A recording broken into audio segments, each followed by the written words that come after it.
So part of what I want to talk today is about the representations of journalism, specifically how we get our news through various means. So to kind of start us off, I've got a question for the audience. How many of you still subscribe to a newspaper? Either get a Sunday copy of the newspaper or get a daily copy of the newspaper. Give me a thumbs up if you get a copy of the newspaper delivered to your door, thumbs down if you do not. Okay, that is, if you look at the majority around, you see it's basically a lot of negatives. How many of you get a magazine that does journalistic work? You get a monthly subscription, it's something that's delivered to you. Give me a thumbs up if you have that, thumbs down if not. Okay, so the majority of you, it's about 50-50 actually. Now, how many of you pay for digital news? You have a subscription either to The Guardian, you pay for online, or one of your newspapers you pay for online. Thumbs up if you pay for a subscription online.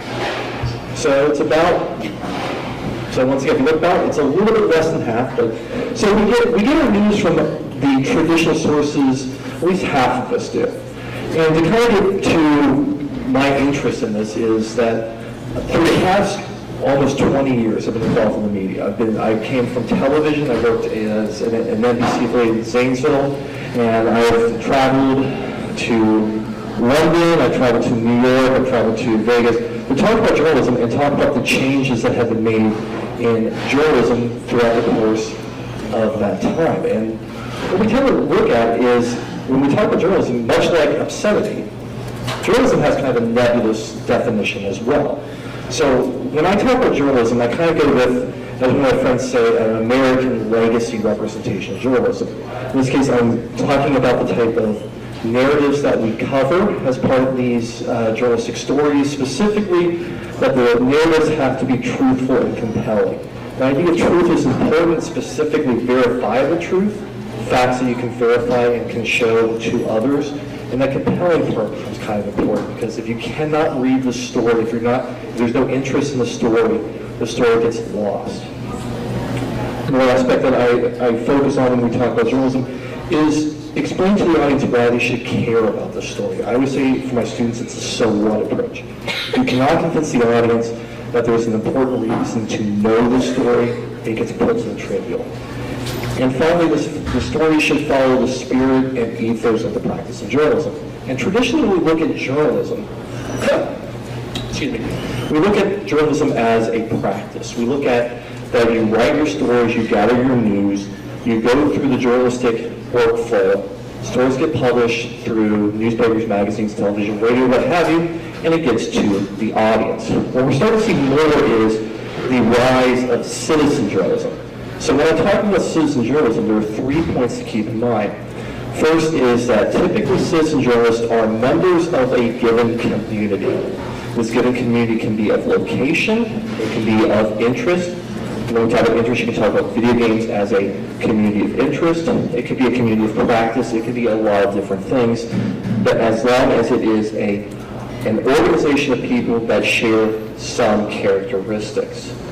When it is from the realm of citizen journalism, the stories that are told are speaking from the knowledge, experience, and voice of that community.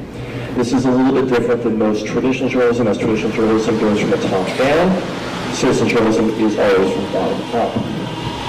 At the same time, those that practice citizen journalism tend to have the experience of watching journalistic work. So therefore, the stories that are produced by citizen journalism or citizen journalists tend to mimic the style and the practices of those that produce traditional news. So with this in mind, the idea of the citizen journalist, we kind of look at the fundamental element of journalism, which is how news moves up and down. And we normally talk about this in terms of centralization. Centralization is the byproducts of legacy journalism. If we look at newspapers, if we look at magazines, there is an editorial system, so writers have to have their stories approved by editors, and those editors have to pitch your stories to editors-in-chief, and whatever is approved by the editor-in-chief goes in publication.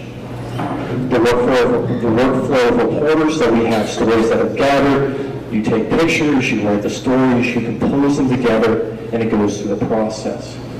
There's a centralized platform, either a newspaper, magazine, TV, show, radio, broadcast. There are the elements that become the centralized locations of information. At the same time, the locus or the location of information is to the audience. We are designed to get the audience the information that they need. This is in contrast to this idea of decentralization. Decentralization is a byproduct of that people have access to the tools. How many of you have a cell phone that has a video camera on it? Thumbs up if you have one of those. That looks like a majority of the house. So there is a tool that you have access to. In addition, that you are using the elements of streamlining. That one of the byproducts of what's happened with journalism in the last 15 years is that you have the publish button, which is essentially a product of originally blogs, but now Facebook and Twitter. For example, I'm broadcasting right now on Facebook because I can hit a publication button. It's easy.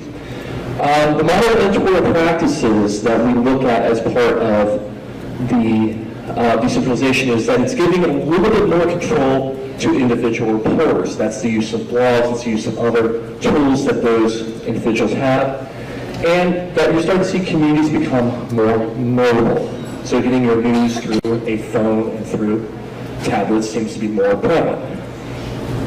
So in this case, I'm going to show kind of the examples of what has led to the quality of citizen journalism improving. I'm going to put the microphone down. So the first thing I'm going to show is a video. This came after September 11th. This was from an organization called Camera Planet that put together images that were taken from Ground Zero with the song Lives Overcome. So I just want to show a very short sample of this.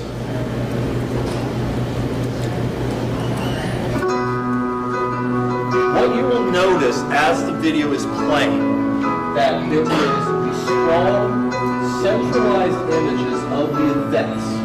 This is a little bit different than most citizen journalism because there is not a composed narrative.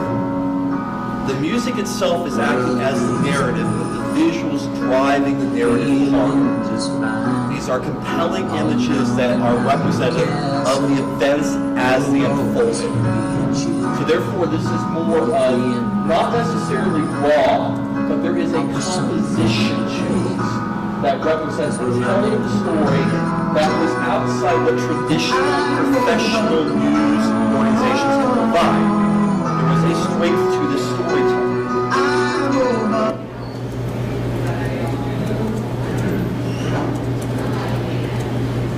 So from that particular vantage point, we wait a few more years, 4 more years, to the London bombings of July 7th. In this case, it is getting to the point of decentralization, but we're not there yet. BBC acts as the hub of information. Basically, there was a series of bombings that occurred in the London Underground, and where BBC got most of its information from was from people that had cameras with them in the subways. So you saw the devastation from the vantage point of those that were there. The BBC was the journalist of record as they composed these videos and these images to tell compelling stories. Essentially, that the people in the subways were the eyes for the journalists, but they themselves weren't necessarily composing the stories. There was still a centralizing element to this. Beyond this, the London bombings, the next one that we look at happens a few years later. And this is where citizen journalism is starting to come up, that you're starting to see these social networks that are used by journalistic organizations as a means of having the audience tell stories. One of the biggest scandals from this happened in 2008 on CNN's iReport. iReport is a citizen journalism platform, and I wrote about this a few years ago. What happened was you had a reporter, John T.W., tell the story of Steve Jobs' collapse and possible death on Apple campus. This story was later determined to be false and unverified. So it called into question citizen journalism, and it hurt CNN at that time. It hurt their credibility because the story had the CNN branding to it. So this question became, what are the ethical considerations and what are the ethical practices that citizen journalists should subscribe to when telling their stories? After Steve Jobs, and next we started to see more news stories come away from the United States, and we sort of get a more global perspective of events that are happening. One of the biggest elements of global media, specifically citizen journalism, is the Arab Spring and the Iran movement. The reason that this is a victory for citizen journalism is because Western media organizations had limited to no access to the events that were occurring in the Middle East. They depended heavily on citizen journalists to be able to tell their stories in a way that explained the events that were unfolding without the benefit of professional media organizations. What you found in some instances were that Washington Post, NBC News, CNN were in contact with some of the citizen journalists to give them a little bit of guidance and help getting their messages out. They could not provide material support, they could not provide equipment, but they could provide a little bit of training, which helped refine their storytelling and explain what was happening. So away from the Arab Springs, and still in that area, we got a little bit later in May of 2011, we had the first reporting of Osama bin Laden's death. The first reporting of this death came from Twitter. And it really became interesting because it was the first narrative thread of journalism that was told on Twitter. That it was essentially a series of 13 or 15 tweets that came from a singular source, which was kind of problematic because a singular source cannot be verified. It's very difficult to verify a singular source. But as more information came out, as we started to get verification from other sources, this essentially was the first reporting. And it was very simplified reporting. Twitter, by its standards and limitations, is 144 characters. So you're telling a story piecemeal at a time to your audience. The next example that I have, which is a little bit more chaotic, is the Occupy movement. And the reason that Occupy movement works in this understanding of citizen journalism is because essentially that those organizations that are within the Occupy movement started to trust traditional media less because they felt there was a corporatization of their messaging. So therefore, as a way of getting their messages out, they use social media and other non-traditional decentralized means to spread the messages that were happening during the Occupy movement. And you had a sense through the storytelling that was done in those camps that the stories were allowed to become more organic and more natural. So there wasn't a processing of the information. There were better stories. They mimicked the quality of storytelling that was done professionally, but they were just telling it from the local perspective. So I want to pose a question. With all of those things in mind, should we consider last year, 2016, the year of citizen journalism? And I would point to 4 examples in particular that we should focus on as a way of determining if this is the case. The first being at the top left of the screen is Facebook Live. Facebook Live started coming to presence about the early part of 2016. The technology became a little bit better and became a little bit more reliable. And because of access to Facebook Live, you started to get more images and videos of events that were happening in communities. So you started to get a better representation of what was happening. If we look at the top right, you have Standing Rock. So Standing Rock, most of the news that came out of Standing Rock either came through non-traditional alternative press sources. Democracy Now! Is one of the ones that we tended to notice. But most of the stories came from citizen journalism and spreading the stories through the feeds of social media. To the bottom left, we had the increase of police actions and violence in communities being reported more and more through cell phone footage and through Facebook Live and other sources that could get information out. And to the bottom right, we have the reporting from Syria, which there is reporting from a top down from Syria, but most of the compelling stories and the strongest stories came from the people that are actually in the various cities of Syria. So with this in mind, I want to consider a couple of questions. As we look more and more in terms of stories that are shown through citizen journalistic means, most of these stories are pressed through, or submitted or transmitted through social media. And we never talk about social media as a public sphere.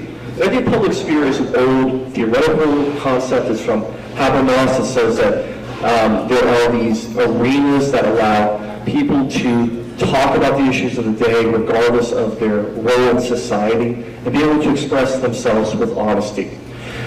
The question I have is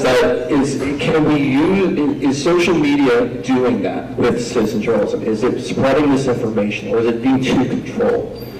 The second question is more generally now. What does it take to inform the public, given the nature of stories that are being spread through quick means, and how stories seem to go through cycles? Right now we can be talking about United and the airlines. Next week it's going to be something else. That there are these quick speeds to the news cycle. What does it take to inform us in the nature of all the speed? Does citizen journalism help with that? The third is, what are the characteristics that define citizen journalism now? Citizen journalists now. Is it just having the camera? Is it just taking raw footage? What does it take us to inform us through the use of these mediums? And then finally, one thing that I always want to look at is, what's the relationship between someone that is producing the news as a citizen journalist, and what is the responsibility to that person from a centralized news organization? So with that in mind, on behalf of my cat Roscoe and myself, I want to thank you.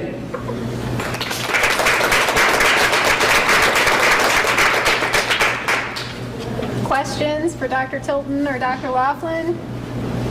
What is the place then, if decentralized news is becoming so popular, of traditional news forms, and how, as we as citizens, can we navigate through these new decentralized social media news to find, I guess, unbiased or the most honest news? Honesty is always a tricky element. The first thing that I always encourage is a little bit of media literacy. So how many of you are familiar with the CRAP test? There's my information studies people. Unfortunately, I don't know the points by points specifically, but if you look for CRAAP. Currency, relevancy, authority, accuracy, and purpose. There you go. So the reason that becomes important is because if you're talking about honesty, you look at the sources directly and you get a determination if the information that we are looking at can be verified. The two elements that I look for in terms of media information is verification and transparency. Do the journalists show their work, if it's citizen journalism or professional journalism? If they're showing their work, there's at least a sense that you can treat it with a little bit more of credibility. The verification, are they actually telling us information that it's not just even showing your work, but are we verifying the sources that's coming from? So even if it's citizen journalism, if it's giving us transparency and verification, there's a sense to trust that more. In terms of individual sources, I have students ask me, what do I read? What's the one source I use? The answer is there isn't one. I use BBC News, I use The Guardian, I'll use Washington Post, Fox News, MSNBC, USA Today, Al Jazeera America. There's a lot of sources, and what you tend to find in terms of national exposure, that's great. In terms of the citizen journalist, I look for essentially approval through other sources. So if there's someone that I trust that can verify the sources being accurate or honest or representing the community, I will tend to trust them. I think that answers the second question. Did I get to the first one? The first one was, what does it look for traditional news? What's that outlook for that with the rise of decentral news and that being able to be reported quicker than some of our more traditional news media? Well, there's a trade-off to that. The telling a story quickly does not mean that they're going to be successful, because if information is spread quickly where there isn't the verification or transparency, those sources tend to be heard. I think we always talk about the demise of newspapers, magazines, because that is the nature of who we are. We're looking for what is out with the old and what's in with the new. The New York Times has survived since the late 1800s. It's probably been earlier than that. I'm a fan of the Gray Lady. I love reading the work, and it's always been the death of the daily edition of the New York Times has been predicted since 2004.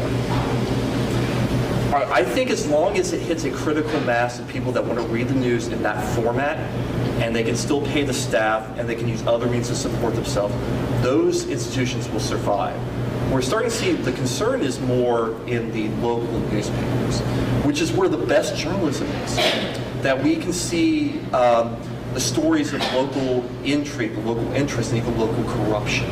And when those institutions die, most of the aggregates, whether we're talking about Huffington Post or even Mashable or the other news engines, without that local news feeding into a news engine, that dries up, and that becomes a problem.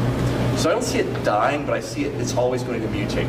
Radio's mutated years ago. It went from an everyday broadcast institution to something that's in the car and maybe not even there. Television used to be the dominant factor, now it's something that can turn off in the background. But it's always there. We just change the modes a little bit.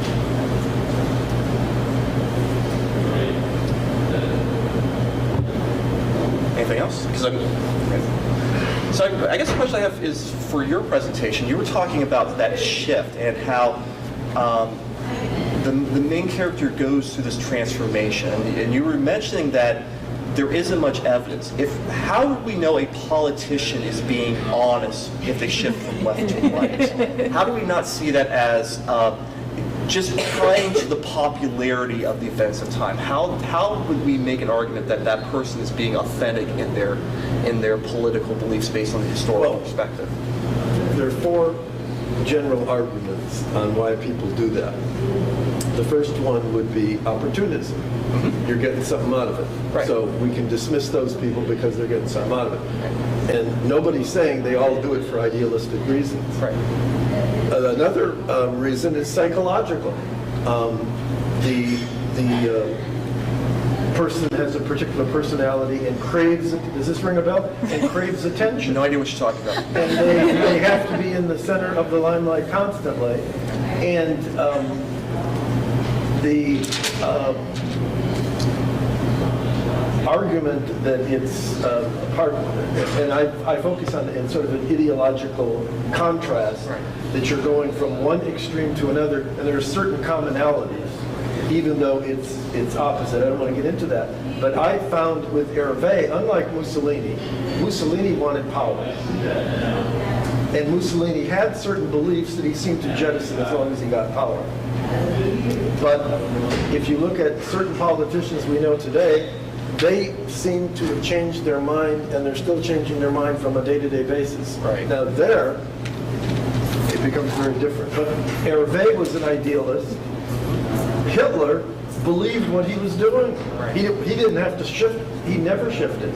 So he doesn't quite fit that pattern. But there are plenty of others who seem to follow the pattern that I was talking about, that the nation provides much more emotional impact. It gets to the workers. It can unite a country, and there's that. So the nationalism aspect is there, but for Hervé it was idealism. He was not only patriotic, he was looking for something to believe. I used the analogy of Eric Hoffer's old book, The True Believer. Here you had a guy who needed to believe something, and when he couldn't find it on the left, he couldn't find supporters, he jumps to nationalism, patriotism, religion.